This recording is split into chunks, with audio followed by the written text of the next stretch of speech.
ناسٹیلجیا کی جو لفظی کیفیت ہے، اگر آپ اس کو یہ کہیں کہ حزنیہ تنہائی، بڑا مشکل ہے.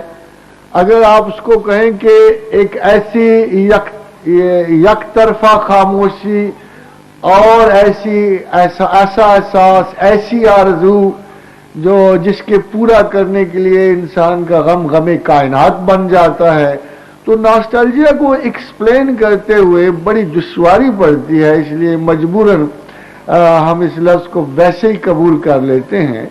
تو ہر انسان کی جو روح میں ایک ناسٹیلجک وجود ہوتا ہے، ایک ایسا وجود جو کسی بھی خوشی سے خوش نہیں ہو سکتا اور کسی بھی ملال کی کیفیت میں وہ طرف ہو نہیں پاتا. وہ ماربیڈیٹی نہیں ہے. ماربیڈیٹی تو یہ ہے کہ پانی کھڑا ہو اور پھر وہ سڑے گلے اور اس میں بدبو آنی شروع ہو جائے.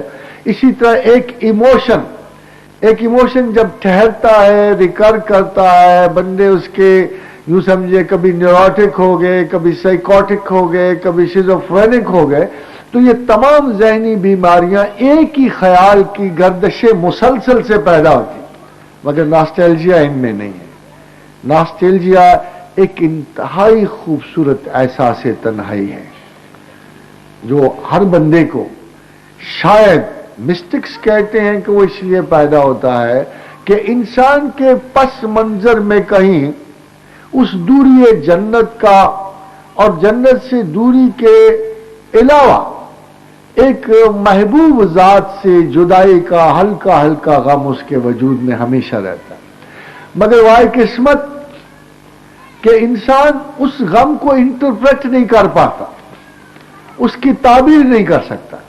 دنیا میں وہ اس کے مختلف مظاہر ڈھونڈتا ہے.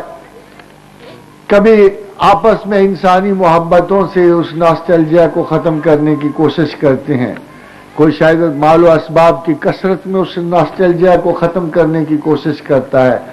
مگر خواتین و حضرات، یہ سوال جنہوں نے بھی بھیجا ہے، میں ان کی خدمت میں یہ عرض کرنا چاہتا ہوں کہ یہ ناسٹیلجیا بہت دور کی معدوم خواہش قربت پروردگار ہے، اور جب تک وہ نصیب نہ ہو جائے احساس تنہائی جاتا ہی نہیں ہے.